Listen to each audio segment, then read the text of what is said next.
Good morning, good afternoon, good evening, wherever you are in the world, and welcome back to the OMG MotoGP podcast with former Grand Prix rider and British champion Keith Hewitt and myself, Harry Benjamin. Please do make sure, as always, you've liked, subscribed, and left a review either here or on YouTube or wherever you're listening to us. And if you have a question, query, or comment, you can send us a 30-second voice note or just a simple email to omgmotogp@gmail.com. There is so much to squeeze into the next hour or so. Those incidents from the Catalan Grand Prix, Aprilia's fantastic weekend, the Moto2 and Moto3 action, plus there's some breaking news from the World Superbike paddock as well as we hit the record button. And this week, very pleased to say, fresh from Barcelona, broadcaster and producer Charlie Hiscott joins us. I mean, Charlie, you've picked a hell of a week to come on the show. I know, it's all sort of like, it's all happened since Keith asked me to do it. Yeah. So, a lot to talk about, luckily. Absolutely. It's going to be fantastic, isn't it? And Keith, you're live still in Barcelona. Well, I mean, I'm only half alive nowadays, as you both will agree, I'm sure. But Charlie will be the first to nail me with that. Do you know what? It's a very strange thing because we start this off. I've got a bloody great big grin on my face because I'm joined by one of my old mates in the paddock who I have such good fun with, Charlie, and I'm so pleased to see him with us. You know, it's been difficult to get hold of him because his time is so precious nowadays with the kids and work, obviously. And yet, it's probably the saddest start to a show that we could possibly have because both Charlie and I, and I'm assuming you as well at some stage because of the car connection as well, the loss of Paul Bird this week has been just... It's devastating. It really is for the whole of the British paddock, for the whole of the world paddock in effect. Because I mean, that man has put so much money and effort behind so many riders that have gone on to great things, and for him to depart in the manner that he has done at 56 years old, it's devastated a lot of us. I mean, not obviously our thoughts and best wishes go to Jordan, Frank Jr. and Lexi, of course, the three children. I mean. Two of them with a good friend of ours, Karen Atkins, who, again, Ben Atkins, dad of Karen, was the Reve Red Bull Ducati team owner, Reve Red Bull Kawasaki team owner, if I go back, John Reynolds days and the like. So we're talking about embedded people here, people that are very close to us, close to our hearts. And we've lost one of the biggest men in the paddock, quite literally, funded things for so. It's going to be a massive knock-on effect. Paul Bird, is a loss as a person, but as a loss as a team and as a loss as a championship benefactor, it's going to be a major thing. Yeah, it really is. And all of our thoughts and wishes are with all those who obviously knew Paul and those friends and family with him. A big loss, as you say, not just to the two-wheel world, but to motorsport world overall, I think. So thoughts very much with those family and friends at this time.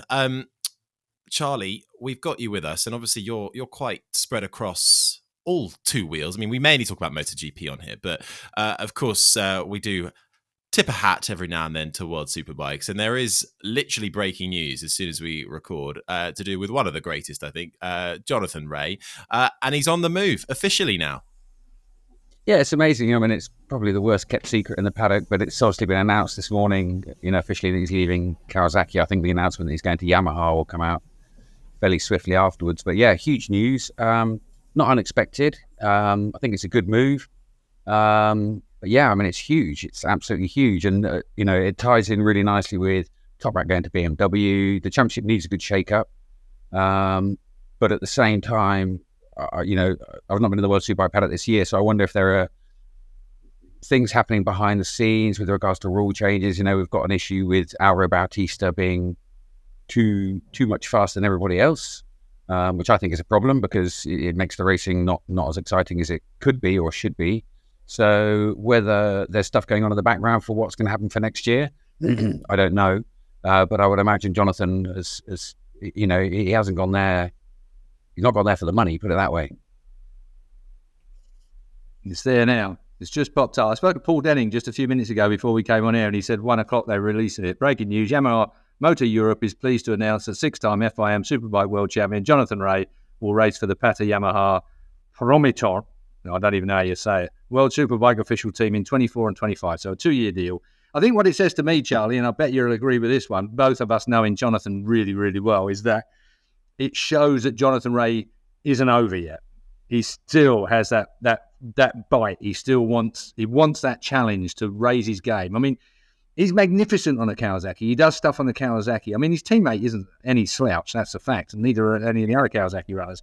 So I think that we've got another 2 years of proper Jonathan Rea, I would think. Yeah, I think Jonathan is riding as well as he's ever ridden, but he's now, the situation that's grown within the championship is that he's now not on equipment that can let him win races effectively. So, but I think he's more hungry. I mean, there's, there are a lot of people saying, oh, maybe he'll retire and stuff. We know he's made a lot of money out of Kawasaki, but he is more motivated than ever. I did see him very briefly at Catalunya this weekend, and he was quite I obviously bowled straight up to him and asked him about it, and he was very tight-lipped about it. But he wants a new challenge, and the one thing we don't know is that what Jonathan sees out on the track. And obviously, if Jonathan didn't see something in the Yamaha that he thinks that might work for him, I don't think he would consider it. So I think that he, and actually, the one thing we do know is that Kawasaki aren't bringing anything new. That they're not, that's a fact, and that's obviously a little bit disappointing. And there's a whiff of irony in it, because while Jonathan was dominating everything and everyone was saying, and there were talks about, rev limits and stuff, and Jonathan was getting pulled back, Jonathan and the KRT were the first people to turn around and say, well, it's not us to be pulled back, it's the other teams need to raise their game, and it's gone full circle, and now the boot is on the other foot. So it'll be fantastic to see. The only question mark is can Jonathan, the only rider that I would say is as good as Jonathan at the moment is Toprak. And Toprak is not, he is having to work so hard to even stay in Alvaro's slipstream at the moment. So maybe with some changes over the winter, I'm sure Yamaha, the one thing we know is that Yamaha are highly motivated. Whether they're going to bring some new stuff out, I don't know. But it's a fascinating signing, I have to say. I think it's going to be really interesting. And I also think it couples in really nice with Toprak going to BMW. And we know that BMW that project is going to change next year. They've been doing it for a long time. They've never had a great deal of success. But next year, it is going to change. They're getting a test team organised. They've got a lot of plans, and BMW still have the will to win. They want to win probably more than any other team on the grid. So it sets out for me for a really exciting thing. And then you throw in Sam Lowe's on a Ducati, which will take a bit of time for him to get going. But you don't know what Sam's going to do come mid-season, end of the season. It could be, it's really, really exciting. It's good times, I think. I think that something trumps all of that for me is our well-known, it's a MotoGP link, of course, Andrea Iannone on a satellite team coming into World Superbike trumps a lot of them, because you don't know what he's, providing he can stay away from substances, he'll be absolutely red hot, I reckon. I mean, he's going to be one of those guys that I can't wait to see whether he's got it. I mean, look back at the day when he was Andrea Dovizioso's teammate at factory Ducati, when he for me was a better bet for higher accolades than Dovizioso back in those days. It's only because he couldn't keep it together and he did stupid things. I mean, from a PR perspective, he's absolutely brilliant because he's got every single angle nailed when it comes to publicity and the like. But unfortunately, it detracted somewhat from the fact that he picked up that massive grade ban for substance abuse, which quite rightly he got a ban for substance abuse, by the way. I'm not condoning any of that. I'm making a joke of it, and I shouldn't be. But the point being is that if he hadn't had that, I feel he would have been possibly a greater rider than Dovizioso was. He seemed to have more headroom for possibilities than Dovi. Dovi was a great, solid, really fast guy, championship Grand Prix winner. But Iannone always had something about him that just said he might be able to do a bit more. I wonder if he can get anywhere near that kind of performance, because World Superbike would be just fantastic if he got him in it as well. I don't see it like that at all. For me, I don't see it like that at all, because I think it's very easy to underestimate the level of World Superbikes. And I think he's had a long time out. For me, the real interest will be is, regardless of what he's doing out on the track, is he is going to ruffle some feathers in the paddock. And there's a really, it's a really nice paddock. It's all well established. There's a set pecking order. Everybody gets on with everybody else. And Iannone is going to, I think, the sort of battles that happen on social media and stuff like that. It's going to be, I wish I was in the paddock. It's going to be hilarious to watch what's going on the sort of personal side of things. But out on the track, I think I'll be mega impressed. Right? If he comes in and he's in getting top fives by mid-season, I'll be mega impressed, because it's the one thing that seems to happen regularly that I've seen for years and years and years, is that really good riders come in and they think they're going to come in and get close to the top step fairly quickly, and they don't, because if you're going to be at the top, you've got to be, even if you look at the second tier of Alex Lowe's and people like that, you've got to be mega fast and you've got to be mega sharp. Every lap has to count. And I'm not sure whether it'd be interesting to see it. I'm not saying no, but I'll be more than impressed if he can, dig. I mean, look at Petrucci. Petrucci's come in, right? Fast and sharp into World Superbikes. He's on fairly competitive bike and he's doing okay, but it's taking time. The level is so high. Yeah. And that's the thing for me, is that I see what you're saying, that he's got a mercurial touch, Keith, but it's been a lot. Has he been out for how long has he been out for? 4 years? Isn't it? Too long. 2 years. Too long to do what I'm thinking he might be able to do. That is a fact. Romantic. I absolutely agree. It's unusual for you to be sat on a fence, I've got to say, Charlie, over that. But Petrucci was never really the rider, I don't think, that Iannone was. And the key word is was. I mean, that's the excitement. I would quite enjoy interviewing Iannone. Having Sam watched Hodgie and you and people having to interview him over the years, and he is a really tricky customer. He's horrible. He's horrible. He is. He's a really horrible guy. He won't give you any eye contact. I mean, it's like I don't know who you. Unless I suppose you put your hand in your pocket. Anyway, we won't go there. But the Day of Champions, I had Dovizioso Iannone up on stage.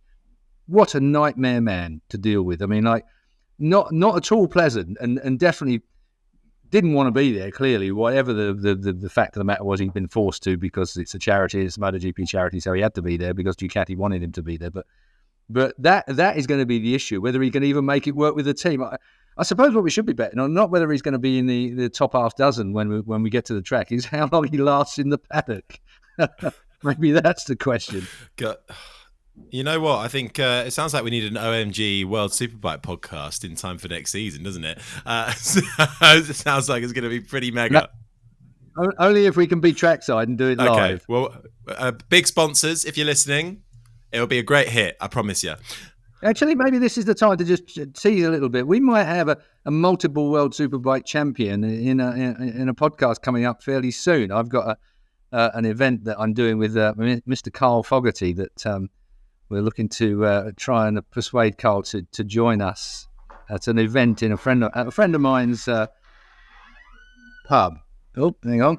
Was that one of your hips going there, Yeah. Keith? Is it? Can you hear the door? Yeah, we should say, Keith, you're sort of sheltering in your hotel somewhere, aren't you, in Barcelona right now? I'm in the TV room. It's where they all watch MotoGP the other day. Do you know what? It was quite funny. I went up to the track on Friday, to Catalunya on Friday. It was a baking hot day. I've got my wife and my youngest daughter with me. And it's amazing how old people like me, and Charlie's catching me. Do you like the symmetry, by the way? We didn't have a code before of how to dress to come to the OMG. We both wore grey shirts separately. But it's amazing how old blokes have as soon as you get near a racetrack, you have this unbelievable stamina to walk miles, to climb stairs, to be in grandstands, to do round the track, all the rest of it. And in the end, I felt like I was dragging my wife and child unwillingly in directions they didn't want to go. And I look around me just to see if there was anybody, and there's quite a few people like that are around. You could tell the ones that want to be at the track and the ones that don't want to be. I've got to say, Keith, that's one of the things that's always impressed me with you, is that you've I feel like I'm getting old and tired and cynical.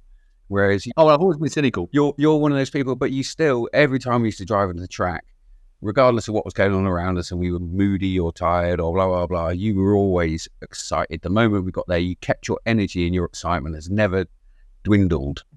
And you know what? If I might get to the television side, have dwindled. No, you haven't. You see. But you might feel that way inside, and probably I do as well if I want to admit to it. But the point is that we are dyed-in-the-wool motorcycle men. I want to get to that with you in a minute about your own personal life as well. But this is the thing that absolutely, and I can say this, Charlie can't say this because he's still working in the industry. I'm not really working in the industry anymore. I get annoyed by the non-passionate people that are running television, radio, media. It's their job. They went through university. They are producers because this is the track they took. And what they're actually doing, pretty much, is destroying the passion and the excitement of our sport on occasions. Not always. Sometimes they manage to hit the sweet spot. But they're all doing this same old script, the running order, as we call it, as it's well known. The running order comes, and there it is, and you just cut and paste next week's event into it with nothing really much of a thought in it. Yeah, we're going to interview so-and-so. Yeah, we've lined up this interview and all the rest of it. But it's not going anywhere because there's no passion in their hearts. They don't feel it like we feel it. And it really annoys me. I mean, and you can't say anything about it, because if you say anything about it when you're in the industry, then you will be blackballed. There is no doubt about that. If you find yourself the wrong side of the fence, then because of the way the industry is made up of freelancers rather than employed people and so on and so forth, those guys that dare to have the temerity to challenge some university graduate who's come up who thinks he knows the sport better than anybody else and he's been in it 5 minutes, then you end up with a situation where you get pushed to one side and moved to push. This goes for sound guys, cameramen, lower production people, even runners if they're a bit too enthusiastic and start to tell people what they think, which I think is just not the right way to go. I think passion, sport is passion, 100% passion. You hit it on the head, Charlie, when you said, I have passion. I really do. I'll stand in the corner still and talk to some bloke I don't even know the name of for as long as he wants to talk about motorbikes. If he knows what he's talking about. If he don't, then I'll dismiss him just like we should. I'm honoured to still be here talking with you then, Keith, in that case. Yeah. After all these years. Occasionally we take on, lost causes and stray puppies, and you come under that bloody heading. Always a pleasure. Look, let's get into some of the MotoGP action, shall we, from the weekend, as Keith sips on his lovely cocktail, Spanish cocktail. Now, I think we have to start with the incidents, don't we, really, in the first two corners. Charlie, let's come to you first. So, I mean, what was your take on firstly, the incident that was basically, Skittles, and then, of course, Bagnaia? Well, I mean, the Skittles incident is one of those things that happens at that track. We know it's a tricky first couple of turns. The interesting thing for me was that I worked with Silvan Gintoli, who is is a current test rider, knows the track really well. And looking at the Pecco thing, he was saying that the right to left part of the circuit there's a slight change in camber. So he said it's one of those ones where you just, on that first lap, it's, they're talking, it's such fine margins. And he was sort of saying fairly, unequivocally that he thought it was probably cold tyre. And then I noticed that actually it's one of the, possibly the best thing about my job is working with people like Silvan, right, who are experts. They know what they're talking about, and you talk to them privately, personally, and you get them that, no holds barred, and they explain it to you exactly how they see it. But what was interesting this morning was that I see Pecco's come out and said, that he felt that the tyre was off on the warm-up lap. And so whether something's gone wrong, I don't know. But Silvan was saying, it's a really tricky corner. Start of the first lap, everyone has to push on so hard. Pecco had to push on so hard. Maybe just a small error of judgment. And he did say it's a tricky corner because there is a very slight change in camber between the right to the left. So it looks to me like, and when I'd say certainly the Skittles at the beginning was obviously Bastianini outbraked himself, did everything that he possibly could. It wasn't like he launched through the whole pack. He just got nerfed down onto the inside. Anyone who's ever ridden a motorbike on a racetrack's done that for sure. So not a great mistake. These things happen. It is that type of circuit. And Pecco, for me, I mean, not that I would know, but from talking to Silvan and a few of the other guys and Hodgie and people, look like, possibly a cold tyre situation. I think what you've got is, we talked about it in the preview in OMG Extra that we did earlier on in the week. That first turn, nowadays, with the way that MotoGP is, you have got to get that as much done as you can in that opening lap when your tyre pressure is at its lowest. Problem you've got as well is traction control. I mean, electronics are set up for when everything is back in the sweet spot, not when it's as it is with a low tyre pressure. You're allowed to run a lower tyre pressure for 50% of the race, I think it is nowadays. I think that now that they've got this new platform sorted out, the software is all sorted, so they can measure all of the grid, if you like, tyre pressures accurately, all on the same system now. So that Danny Aldridge and technical direction have got a basis that they can work on. And we've had our first penalty. Maverick Vinales actually ended up with a tyre that was below the pressure it should have been for 50% of the race. So Maverick Vinales has got a verbal warning, has got a written warning, going into that's the first base is a warning with this new system in place in this new year. So Vinales, finishing second in the race, also had a tyre infringement through too low a pressure. My point is you have to start with a lower pressure than the one that you're looking to run. So you've got to guess whereabouts you're almost going to be in the race, particularly with the front tyre, because if your positioning is you are going to be mid-pack in amongst a whole load of red-hot motorcycles travelling at the pace you're going to be travelling at, your tyre pressure is going to rise more than it will be if you're out front or on your own. So you've got to almost guess what the situation is going to be. But you've got traction control and the electronics to be worked into that package as well. Significant, I think, Charlie's what you just brought up. Pecco said that the warm-up lap felt really weird. Felt the rear tyre didn't feel like he was giving him any grip at all. There's a Sienna Weddy's Ryan Cormac's girlfriend took a fantastic shot. It's out on in general release, I think, in Twitterland or Xland, if that's how you prefer it now, where she shot through the first accident. Is everybody picking themselves up and waving their hands in the air, all the rest of it? And through that, you can look through from turn 1 to turn 2, where Pecco is just having his accident and he's flying over the handlebars, and Binder is mired between two riders, and Binder's wrong, is blindsided. He can't see where Pecco's gone. And of course, as everybody parts, the waves part, there is Pecco laying in the track and he runs over his legs, which for all of us, and Charlie, I'm sure we're going to get to personal injury in a moment because you've had more than most motorbike racers I've ever known. I was thinking Hutchie. As soon as I saw that, I was thinking Hutchie. Silverstone, turn 1 as it was at Silverstone. I know Hutchie's was slightly bigger perhaps, but as soon as you see another motorbike running over somebody's legs, you just fear the absolute worst. And to get to the end of that very quickly is Pecco is all right. He's not got any brake. Literally amazing. He's all right. I think the one thing that you need to add into that as well, Keith, is that I've got to say Hodgie called it perfectly just before we started the race. When we were doing presentation before, he actually said you have to allow for the wind. There was a 20. I went in and spoke to Mooney lot and said, "What's the wind speed down the pit lane?" Standing in there, like where we're at in the paddock, it wasn't too bad. Going to the pit lane, and it was like sitting in a wind tunnel. Well, it really was. And you know what, Charlie? It felt cooler. I mean, I could tell because I have to go one way or the other with my hair. Otherwise, the wind gets under it, and it's a terrible thing. Yeah. So it was 25 kilometers an hour down the pit straight, gusting sort of 25, but it actually felt stronger than that, I've got to say. And actually, as Neil said, these guys have been practicing. They've been doing all weekend, braking at a certain point, and now they've got a 25, possibly a 30 kilometer wind coming up from behind them, which is going to change everything. And actually, Neil did say, he said, I would expect to see some problems in that first turn, and sure enough, we did. So I think that probably played quite a big part of it, certainly into the Bastianini crash. Obviously, whether Pecco ran in a little bit too hot, a tiny bit too hot, I don't know. But I think that was actually, Neil made a really good point. Like, it's actually the wind, I think, played a fair part into all the grid coming in just a little bit too hot. And Bastianini obviously was the one that paid the price. And it comes back to the fact that everybody now in both sprint races and the long race have to get it all done early on before they start tyre management. And particularly at Catalunya, it's a tyre killer in those longer races. Well, you have to get it done in qualifying now, don't you? Which means you have to get it done in practice as well. I mean, it's not time practice now, but I mean, they've had to. That shows that this Saturday race has absolutely changed the whole schedule for everyone. It's completely changed. We've been doing the same thing. I've been doing MotoGP for 20 odd years now. Done the same ritual every weekend, and now it is absolutely turned on its head with a race on Saturday.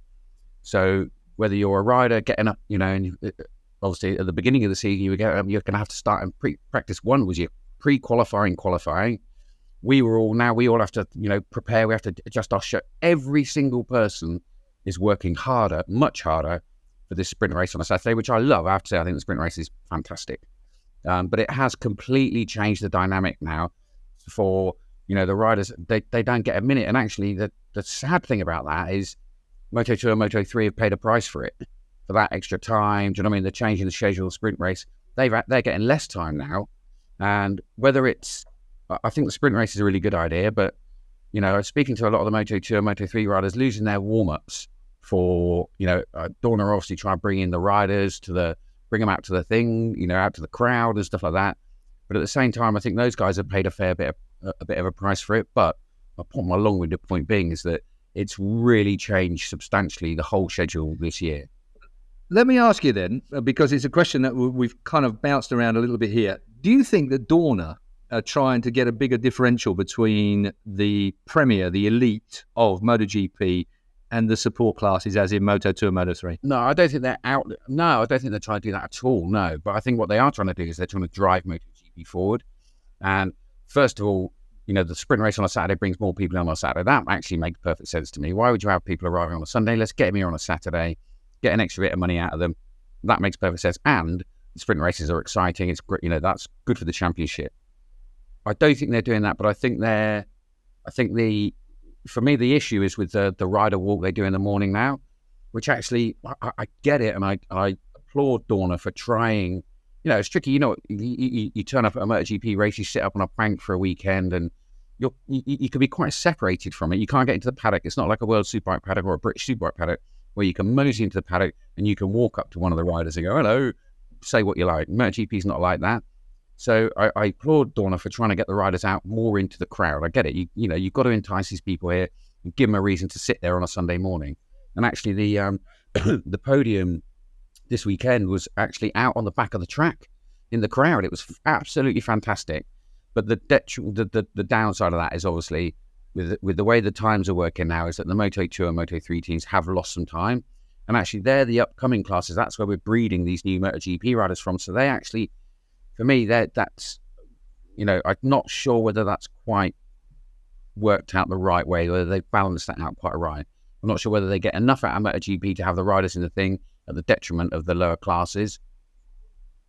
I think they'll change it, Charlie. I genuinely do. I think that this year has been a bit of a work in progress, really, because it even raised some criticism from Mercedes main man Toto Wolff, I remember, in Formula One, who said that the MotoGP have not got it right by launching sprint races at every round straight away. That is what he felt from an organisational, from a management point of view.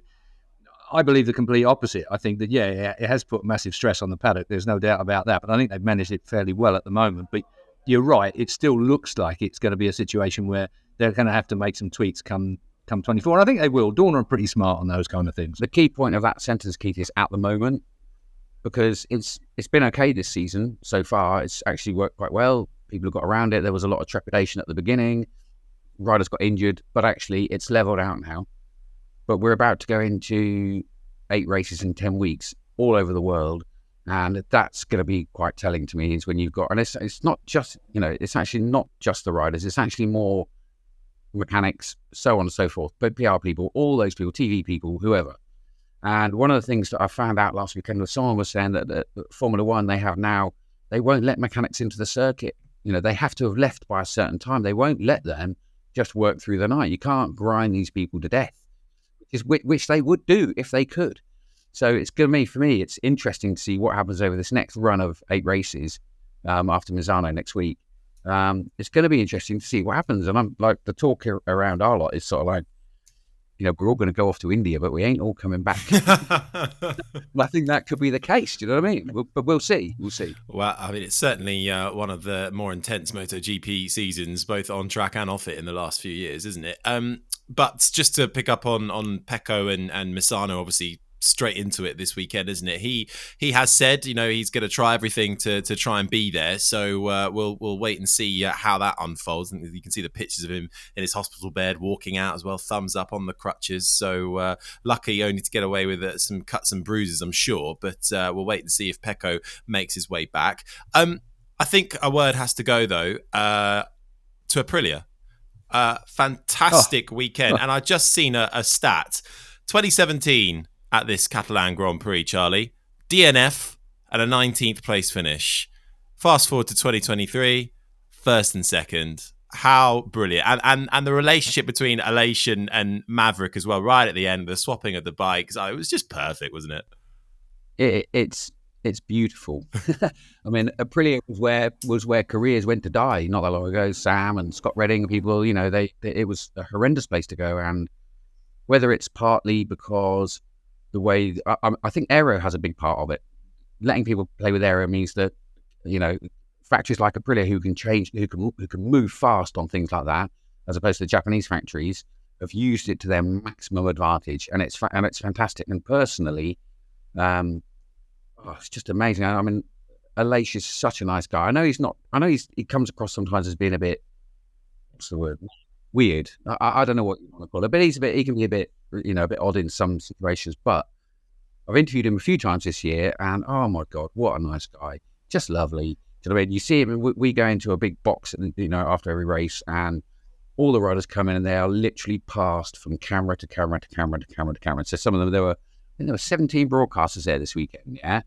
So it's really, you can't understand how hard it is for a rider to go in and go, how was your race? How was your race? How was your race? How was your race, right? And actually some of them, by the time, you know, it depends on the pecking order. Sky, Italia, you know, are quite senior in the thing. We're quite senior. We get people quite early. But if you're a smaller broadcaster, you get them at the end. And I quite enjoy following them around and listening to what they're saying. Also, I don't understand the Spanish and the German ones and stuff like that. But, you know, they're so professional, these guys. But particularly Aleix, his ebullience when he comes in after a race like that at the first interview is still there at the end of the interview. They're so professional, just really warm, nice guy. And I absolutely love it. That's what I'm going to say about it. I think that Aprilia, I mean, it wasn't long ago where at the beginning of every season you had this upgrade that they were getting. Everyone was getting, they were going to get an upgrade, was going to get an upgrade, was going to get an upgrade. And in the end, it never really came. And then the only upgrade they seemed to get was Rivola over Abessiano. Abessiano had been running it for a while. He seemed to be a slightly difficult, prickly character to actually work with within the team. Rivola come across, Massimo, I think it is Rivola, came across from Formula One. And everybody went, huh, really? What the hell is he going to do? What does he know about motorbike racing? And what he knew about motorbike racing was that it needed some decent management. It needed that transition from factory through travel to the back of the pits and back out onto the track. And he seems to have really brought that together, very much like Gigi Dall'Igna, I think, in Ducati. Yeah, and KTM as well. I mean, it's the area thing has been a sea change in MotoGP. We've been fiddling with the same parts of motorbikes for time immemorial. And then all of a sudden this thing happens, which, you know, I think it took a while for some factories to cotton on to the fact that what massive differences these things can do to a motorbike. And obviously the Italian factories and KTM have been able to respond much, much quicker to that. And, you know, look at where Honda and Yamaha are literally nowhere because, and I think you have to look at the factories for that. And the you know, Yamaha and Honda, for all the knowledge and amazing stuff that they can do and do, they haven't moved quick enough. It's obvious. And actually that's you know, my views on aero and devices and stuff like that are not part of this conversation, but the smaller factories have really taken this by the horns, particularly Ducati, obviously. And they've realized that this wing stuff can make radical changes to motorbikes, and they have gripped it. And the good thing about that is the smaller factories like Aprilia, and I mean, small in inverted commas, they've managed to, you know, in a few short years, get themselves from, you know, like I said, where people's careers went to die, to front runner. We, you know, doing a double yesterday, ultra competitive. It's amazing. It's a great turnaround, and it's a great story. And I'll tell you what, I think it's fantastic for MotoGP. I go back a bit longer than all of you guys, and I've never seen a time when the Japanese factories were the last 6 on the practice sheet on Friday. I've never seen anything like it. 2 Yamahas and 4 Hondas. Pretty remarkable times, it's got to be said. Charlie, we're talking all the niceties and some of the technicalities here, but we're not really getting to the best of you, I've got to say, on this particular thing. And judging by the amount of PR that you've been, has been launched since I put on Twitter or on X yesterday to say that you were joining us, there's a lot of people as interested in you as they are about the motorbike bits and pieces going. Who the hell annoys you around the paddock? Let's get on some. I thought you were about to say, who the hell are you? He annoys me. Oh, that's easy. Who the hell annoys you is the first thing, because there is no doubt about it that you have a personality that doesn't suffer fools very easily, apart from when you have to, as a professional, of course. But the likes of Ian Wheeler, for instance, or Pete Ewan and people like that are around you. I have to say, particularly Ian Wheeler. No, that's not fair. I mean, no, that's not fair. I've got to be honest with you. That's the great thing about this business is there aren't people that annoy me really. there are things, we all get annoyed at certain people, but generally, in World Superbikes, all the riders are really personable, and you get to know them really well. You see them all the time. You drink with them. It's a small family, and I've got to be honest with you, I can't think of one rider that's annoying. Some of them are slightly more distant. Like Alvaro has always been a hard one to get to know. He's a nice guy, right? But he's obviously Spanish, and I never built up a very good rapport with him. He was really nice when he was at Honda. As the cynical side of me is all riders are nice when they're not doing very well, and then they their ego. That's a normal, natural thing of motorbike riding, yeah. And success breeds that. It's not a negative thing. But then in MotoGP, it's completely different, right? It's a much bigger circus. You don't get to know the riders. You don't go out drinking with them. You occasionally see them at an Alpine Stars event or something like that. But they're also super professional. And actually, occasionally, people think that MotoGP is a cold, isolated paddock where nobody speaks to each other. It's not like that at all. It really isn't. You hang around the paddock on a Thursday afternoon, all the riders around, they'll stop and talk to you. Sam, Jack Miller, all those guys. It's not like that at all. It's actually a really nice place to work. It's different to World Superbikes, but it's still a really nice paddock. It's bigger. It's very well organised. But the guys are still around there. You can easily pull someone up. I mean, occasionally, I'm trying to put it into perspective. Pedro Acosta's a really good one, right? So the next Valentino Rossi coming through, right? On the crest of a wave, almost unbeatable. Now he's a guy, it's going to be impossible for me, like I obviously commentating on Moto2, I would love to build up a bit of a rapport with Pedro, but that ain't going to happen because he's Pedro Acosta, he's massive, and he's not going to have time for someone like me. Whereas in World Superbikes, you do get to build that rapport, whether they like it or not, because you see him all the time. You see him in much more quiet situations where you're not surrounded by huge amounts of fans, any of that sort of stuff. So they're just different paddocks, do you know what I mean? But no, there's no one annoys me. It's interesting. We don't hold this conversation like this because it's like having a public conversation, which is always slightly different from a private one. Charlie has a bit of an inferiority complex to a great extent because I've always bigged up Charlie quite heavily because I've always rated his talent hugely about getting those little things from riders that most people can't get in that interview. You talked about a little bit earlier on 17 broadcast companies going, well, how was your race and all the rest of it, but you've always managed to get that little bit extra, that and eye contact. Straight away they look interested when they speak to you. Obviously, you have something that many interviewers and reporters and the like do not have in television. Do you research each and every single person? Do you work it out, or does it come pretty much from that broken hip of yours? It comes from it's not about research, and I'll tell you what, you can say nice things about me if you want, Keith, and I appreciate it, but I think you have to look at it from a different direction, and it's not that they have a great rapport with me or anything like that. I think you have to look at some of the other media that they have to deal with, and some of the other media they have to deal with are hopeless. I mean, I said to you earlier, I like to go around and follow the riders around the broadcaster set in MotoGP, yeah? And some of the questions they get are unbelievable. So, I'll give you a good example. Last week, I was listening to, it wasn't last week, it was a couple of weeks ago, I was listening to Bezzecchi getting interviewed by another media outlet.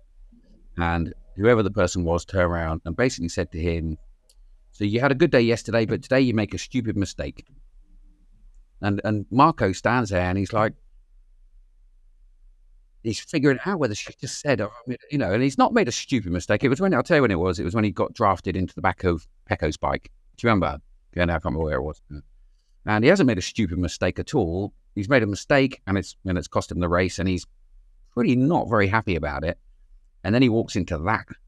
So what I do try and do is try and at least ask them a decent question. Do you know what I mean? And I don't know. I mean, I watched that woman and then I watched the lady, and she said that, and he was really angry. He was angry, but he gave a professional answer, as they all do, right?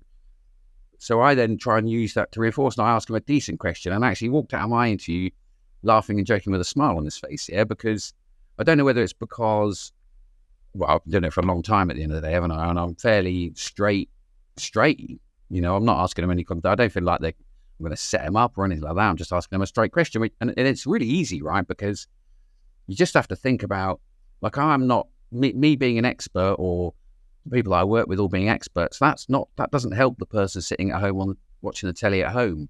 The person at home wants to know the simple questions because it's the simple questions that they're asking that they would like the answers to. So it's not, I also find that some people go in and they love to put their side of how much they know. I know you've done this. I was there when you said that, and you've done this, blah, blah. That's no good to the person sitting at home on the sofa. They want to know the basics, do you know what I mean? So I try and think about that. Whether that's right or wrong, I don't know. But that was kind of the way I was. When I grew up with Keith in BSB, starting in a long, long, long time ago, Andy Wheeler and people like that, you kind of you cut your teeth, and actually Keith was a really good mentor to me. He was a good broadcaster. You were right in the thick of it there, Keith. Ian Wheeler as well was a really good PR person, and people help you and stuff. So you sort of cut your teeth when you're in the early days, and when you get as old and as knackered as me and Keith are, it's fairly straightforward, isn't it? Really, there's no secret to it. Well, when you tease someone, handsome as well, of course. But surely, if you're going to tee a rider up with a question after they've had a tough race, you're not going to slam them with that was stupid, wasn't it? What do you have to say for yourself? Surely have a bit of common sense as well. The other difficulty is as well is that you've only got two questions to ask. Really, I mean, it's a situation where you're restricted, so you've really got to pick your moment. But you do seem to hit the sweet spot every time. And I'm not blowing smoke up your kilt, Charlie. At the end of the day, if I thought you were bloody useless, I would say so. But you're not. The thing that's always amused me about Charlie is that kind of many of us could see that you would progress to being a reporter, would progress to being a commentator, and all of these things. Honestly, I have to say, Harry, he has been reluctant every inch of the way. It's like screaming and kicking into the commentary box, screaming and kicking into front of camera. I mean, you were a racer once, Charlie. I mean,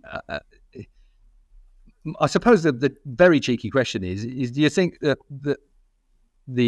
you would have been held back more by the amount of injuries that you ended up having, or the fact that you didn't believe in yourself quite enough to go as far as you probably should have done and could have done? Because you were pretty handy on motorbike. Yeah, no. That's my no. I mean, my racing career ended with a stuck throttle at Cadwell Park. So, and up until that point, it was going really, really well. So that was, there was nothing I could do about that. What it did do, which might have actually been an advantage to me, was it made me pretty bitter about motorbike racing for about 10 years. Which meant that I probably might have not have had the respect, or I don't know, but it was not bitter about motorbike racing at all, but I probably had a slightly different attitude for people in TV who go in, and generally the accepted thing is that the person in the TV will applaud and laud the motorcycle racer, and I didn't really have that because I wanted to be the motorcycle racer, and I was pissed off that I wasn't anymore through no fault of my own, which made it even, which is just the way it's life. But I think that maybe gave me a different attitude, and it also taught me that actually, even though I wasn't very ambitious in TV or anything like that, it meant that if someone dropped a bone my way, then I'd be like, right, I've had worse. What's the worst that can happen? So that's the sort of attitude I've had. But that's also probably why I'm not running TNT at the moment. I'm still standing on the floor, sitting in front of the guys, but I really enjoy that side of it. And I've had my moments where I've had opportunities where I could have gone and done the sort of desk job side of it and become something else that I'm not now. But it's never really appealed. I like motorbike racing, and I like being around motorbike racing. So the TV side of it is, the tool that I've used to stay in the paddock. So. I'm curious to know. Obviously, you're in the paddock day in day out on a MotoGP weekend, and we mentioned it earlier. Keith can't remember a time when the Japanese riders and the Japanese teams were so far down the order collectively. I mean, Marquez highest Honda in the end, 13th over the weekend. Have you seen a visible change sort of in the vibe in the garages? Is it sort of a bit you walk into LCR or Repsol and it's a bit doom and gloom? Yeah. Not half. Yeah, I mean, not half. Yeah, completely. Yeah, it's completely changed. Even if you don't sit with the riders, You see it with the people around them. So, I mean, without being impertinent about anyone in particular or anything in particular, but Keith will know exactly what I'm talking about here. Teams are riders when they're doing well. The chin's up. They might talk to you, they might not. They might look at you, they might say hello, they might not. When they're down, they're really nice, they're really friendly, they're much more approachable. So you do notice it around Yamaha and Honda in MotoGP. You notice it in the PR people, you notice it in just the way the teams are, the way they hold themselves across the paddock. Instead of, the strut's gone a little bit with certain people. You do notice it, yeah. You do notice it. And it's a natural thing, and it happens to. So now the Aprilia guys are all strutting, and the KTM guys are strutting. Do you know what I mean? It's a natural thing, but yeah, there's an obvious difference. Yeah. One thing that got me personally excited after the weekend, and I've always been a fan of him, Miguel Oliveira. Speaking of Aprilia, finally, I mean, he's had the pace all season long, it seems, but he just hasn't had the luck there. And we talk of Aprilia right at the start. Obviously, he's on the RNF, finishing up 5th. Brilliant to see Oliveira finally get a result he deserves. On paper, it's there. He's got the points. Yeah, brilliant. Really interesting from the point of view that Sito Pons, who we talked about last week, who shut down his own team by the end of this year, is now the... I've never heard of a title that... I spoke to James Stiggerfelt in the paddock at the weekend. And Stiggy's always good for a bit of a smile. There's no doubt about it. He used to run the as it was, the Sepang International Circuit team for Razlan Razali, who took it all over when Petronas moved out. But Stiggy was saying he's never heard of a revenue director. It sounds like Sito Pons has got some sponsorship somewhere that he wants to move across to another team and take a percentage out of it. The irony in that is, is thick, because obviously Sito's just finally dropped his team after, what was it, 30 years or something like that? Huge success. Well, he's been in the paddock for 43 years, since my days. Was he? So for him to, I mean, they're looking for another Stiggy there at the end of the day. I think he's not gone in. I think he's gone in with, Razlan to go and help the team. But he's obviously a very, very well connected guy. But it's just ironic that he's left his own team. He's finally got to a point where he can't raise enough money for his own team. So let's go and raise some money for somebody else's. Somehow. Someone else's team, yeah. I mean, who knows? And also, Sito's not getting any younger. It might be a change that he wanted to do. So interesting to see what happens there.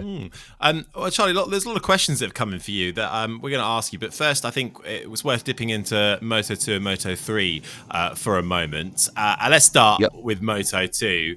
And that tense final lap, wasn't it? I think it's probably an understatement, but Dixon managing to get the job done. And it's been a bit of a turbulent time, really, since his win earlier in the season. Then Silverstone happened and that interview. And now, though, back on the top step of the podium. It's brilliant. It's the old adage of, once you get that first, once the gate opens, more comes. And, Jake's had mixed reviews recently, especially after the Silverstone and what happened there. And actually, one of the things that, I know Jake fairly well. He's a good friend of Neil Hodgson's. But what people don't realise is the pressure that Jake's under. It's not, Silverstone in particular. I would love to. I mean, they're making a really good film about Jake at the moment. The Fly on the Wall, No Holds Barred documentary, which is coming out at the end of the year, I think, that TNT are making. It's going to be amazing, right? But what people don't realise is that it's not Jake turning up at Silverstone. He's done his first win, great, and he's going to turn up at Silverstone and he's got a bit of pressure because his family and friends are there. That's rubbish. There is a lot of stuff going on in the background with Jake, yeah? There's a big push to get him into MotoGP. Your stock value, you are only as good as your last race. And what happened at Silverstone will have had an effect on what was going on there. I speak to Frankie Carchedi quite often. He's a really nice guy. And, very hard to get anything out of Frankie because everything's ongoing at the moment and he can't allude to anything. But things, it's not just a case of this big push to get him into MotoGP. If he doesn't get into MotoGP, he's also got to have a future for next year. He's got to get into a decent team. There's a lot of people involved, and there are people involved at all different kinds of levels. And that's the thing that people don't see at home, is it's not just about getting a result at Silverstone and doing well. There is his entire, his life for the rest of his life hinges on it at the moment. A good result at Silverstone could have meant X, Y, Z. A bad result might mean that he's in a different position. Well, Is that your neck? That's like, Heath, was it? So that's the thing. It's brilliant. Jake is there's an old adage in the paddock that say the people who know, right? And I'm not one of them, but I do know some of those people, yeah. And they've all said that actually they're very interested on a MotoGP bike. They think the way that he rides is going to work really well on a modern MotoGP bike. So with all the things that are going on, for him to, what happened at Silverstone, he's managed to put it behind him. That's gone. Now he's had another win, and not just a win, like a fantastic win under a huge amount of pressure from a guy who has never won. He rode the last 2 laps. Jake rode brilliantly. So, okay, it might not have kicked off for him at Silverstone, but what he lost at Silverstone, he's now got back. So it's going to be interesting to see what happens over the next few rounds to see where Jake lands. I know he's re-signed with Aspar, but that's not the end of the story for him, because he will have, or potentially he'll have a clause in his contract that says if he gets offered a MotoGP ride, he can go. That stuff does exist. So Jake's future is very interesting. Misano, it's going to be interesting. And I have to say, couldn't deal with a nicer guy in the paddock. He's one of those guys. He's not sure what his mental age would be sometimes, because he's just hilarious. But it's fantastic to see, and I think that some of his detractors probably might realise that actually Jake has got something. I think that he reminds me of Barry Sheene back in the day. Barry Sheene had a real empathy with what was going on with people that he dealt with, and fans, and obviously promoters and the like as well. You're right about the contract side of things. In most MotoGP, in most contracts, in the lower classes, they've got clauses in there that get them out of it if they want to. We touched on this in the last podcast as well. That we spoke with Frankie Carcetti as well about it. He obviously, like you quite rightly say, couldn't give much away. But the fact is that Dorna have backed Jake right from the beginning through IRTA, through the International Race Teams Association. They've funded him, they've backed him. They need somebody in the British market to be in MotoGP. Silverstone can't survive on 45,000 people at trackside on race day. They need the 95,000, 100,000 people there at track days on Grand Prix days to make that work. Jake has got that wonderful feel about him, and as I've said before, he's got Sarah, his wife. Obviously, she was ill, seriously ill. That's behind them now. Fortunately, made a full recovery. Got the child behind them now, if I might put it that way. Got all of those pressures behind them now, and he's now looking forward to still a great future. Whereas a lot of riders have got that kind of stuff in front of them to deal with. So I think Jake's in a perfect position as a personality to be able to move it all forward. And I think that Dorna, the Gresini ride is still there at the moment, and there's nobody in that Gresini slot just yet. So despite the fact he had to sign the job with Aspar, it's still a great possibility that we will. And you're so right. If Silverstone had gone great, it would have been perfect, but the pressure there was almost unbearable. The fact he's got it done this time around goes to show you what potential Jake has got moving forward. And I have a real strong belief that he will be in MotoGP sooner rather than later. Aspar, I don't think it was just Jake that was doing the press-ups after winning that one. I think Aspar must have been doing them as well, having won Moto3 and won the Moto2 races at Catalunya. It was a fantastic result for the team, no doubt about it. Great team as well. Yeah, and the other person who I think is really going places is Sam Lowes, who is, obviously had a win in Spain at the beginning of the year, and his results might not look like, he's taking his foot off, but Sam is riding brilliantly. He is also in the best place in his life. He's so looking forward to going to World Superbikes with a proper team on a Ducati. I think actually Sam's story could be on the start of a big peak up. He's riding fantastically, honestly. And when you see him around a paddock, he's so happy. The personal side of moving into that paddock with alongside his brother Al, the kids and the wives and all that sort of stuff. I tell you what, Sam's story is about to take a big step forward. I really think it is. And it couldn't happen. Double vision racing again. Well, I mean, that was one of the things I remember talking to his mum years ago. I get on quite well with Donna and Stuart Lowes.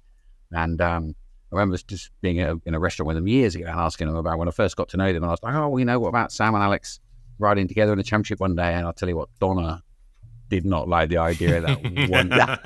It's going to happen. You can be sure. We've always wanted it to happen. It's going to be amazing, right? The downside is Alex, I think, is up against it with the Kawasaki. So maybe for next year it's going to be hard for him. Maybe a bit of time after that the Kawasaki will improve. But Sam is going to go in on the Ducati, and he's another rider that it might not look like it, but Sam is riding as good as he's ever ridden, and he's now as happy as he's ever been.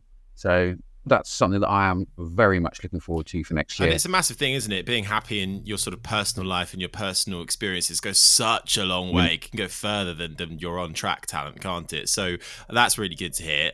Let's just finish off Moto3, because I know Keith loves the Colombian national anthem these days.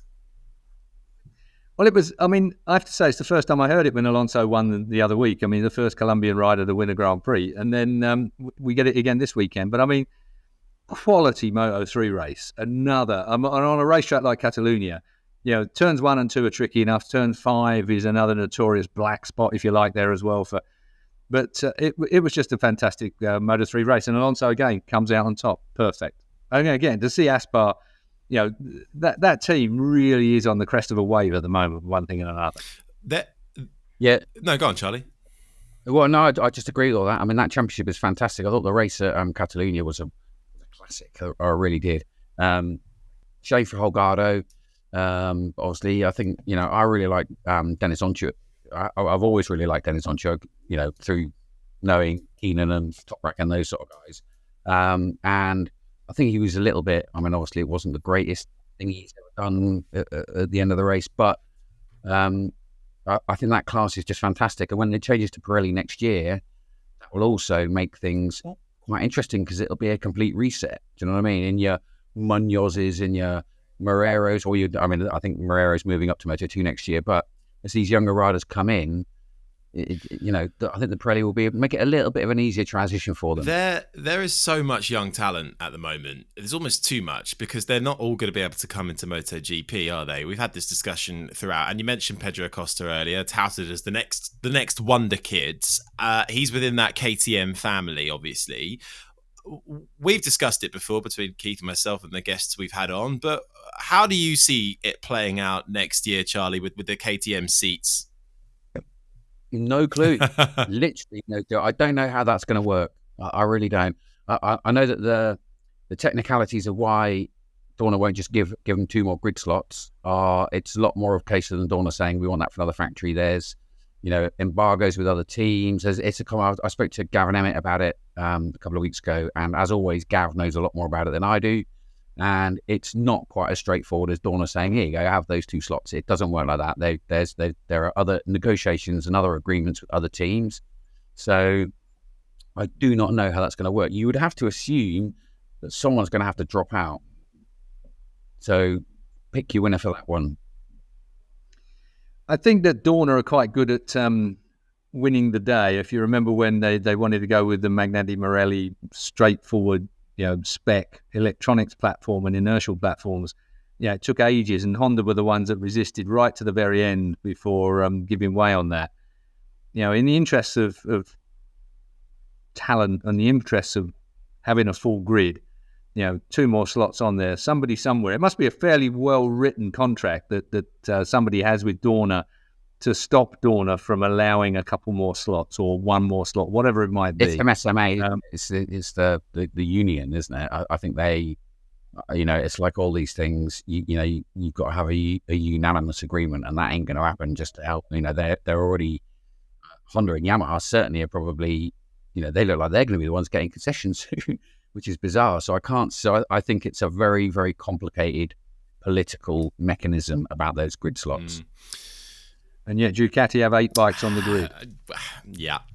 I can't believe how quickly doesn't more need to be said. I think this hour's gone by so quickly, Charlie. It's been fascinating having you on. But look, there's a few questions that I want to ask you that have come in from the social media world. Will has asked, what's your best ever motorcycling memory? Best memory. My strongest memory is Hopper Hill at Brands Hatch, whatever year that was. Oh, that was that's definitely my strongest memory. Probably one of my best memories. That was literally unforgettable. That the feeling before that race and actually being there, what you don't see on the telly was, the fact that half the track was wet. you know what it's like, Keith, when you get to Brands Hatch, it's 4:00 in the afternoon, you've had 15 red flags, and you're like, let's just pack it all up and go home. Everybody be safe. And it was one of those sort of atmospheres where it's like, oh, where is this going to go? And it was obviously everybody knows that what happened at the end, but that to me was definitely one of the high points where I was like, oh my God, I was glad I was there to watch that. Nice. In similar vein, Steve, who's Charlie a fan of in motorcycle racing? Who gets you excited? A fan of? Well, present day, I've always been quite keen on Manu Gonzalez, who's flying in Moto2 at the moment. And he's through Supersport. He came through Supersport 300, actually. He was the youngest world champion. He's a nice guy. I don't know him very well, but he's just someone that I like the way that he goes about his business. He came through Supersport 300 very quietly, no ego, nothing like that. Went through Supersport 600, the World Supersport, sorry. And just like the way he works. And he's carrying on his career, is going on a very nice 45-degree line, as it always has. So I think I'm a fan of Manu's. I like Dennis Onchu.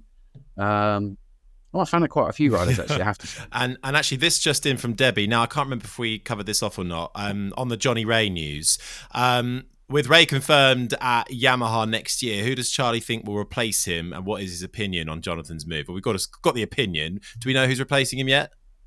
Well, the rumor has it that Axel Bassani was in. I mean, this is another thing that it's a dynamic organism effectively, because I think Axel Bassani was probably lining himself up to get in the Kawasaki. I think that might have changed now. I think Kawasaki might be struggling to find someone to ride for him, a bit like Honda. And that actually, who wants to go and ride a Kawasaki at the moment? Anyone? Just let the tumbleweed.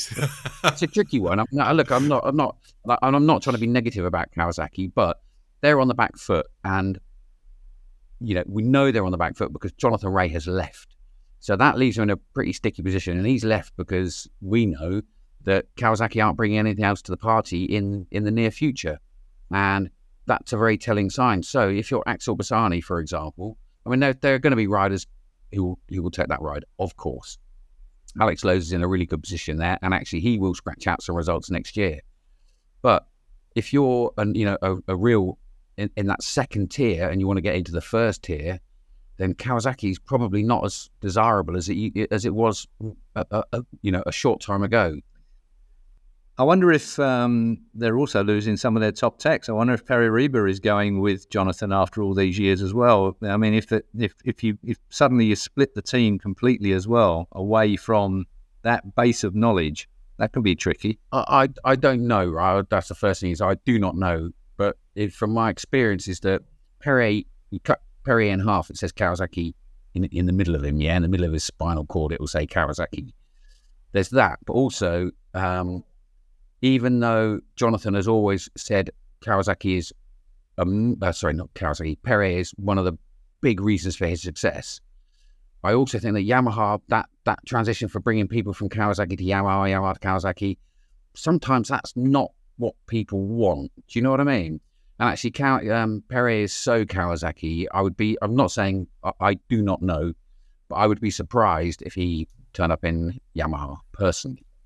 Okay, all right. Well, look, thank you so much for all the questions that you sent in. So we couldn't get to all of them because just like that, over an hour has gone by. So, I mean, Charlie, thank you so much for taking the time, first of all, and coming on to the show. We'll have to get you back. Will you come back later on in the year? Yeah, you hum it. I'll sing it. Excellent. I love getting the verbal confirmation live on air. It's always good. Look, Charlie Hiscott, thank you so much. Make sure you're tuned in, as always, to the OMG MotoGP socials for all the latest news and podcasts.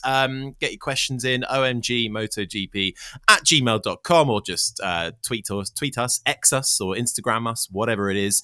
And we will be back. Keith and I will be here on Thursday for your OMG Extra, your little bit on the side, previewing, because we're straight into another race weekend. Misano straight up next, and there'll be a lot to talk about, I'm sure. We'll see if I'm sure we'll know by Thursday what the Pecco Bagnaia situation is for this weekend. So if you've got anything you want to know about Misano, ask that between now and then, and we'll get that answered. And as always, leave us a review wherever you get your podcasts, and we shall see you on Thursday for OMG Extra. But from myself, Harry Benjamin, from Charlie Hiscott, and from Keith Ewan, we'll see you next time. Bye-bye.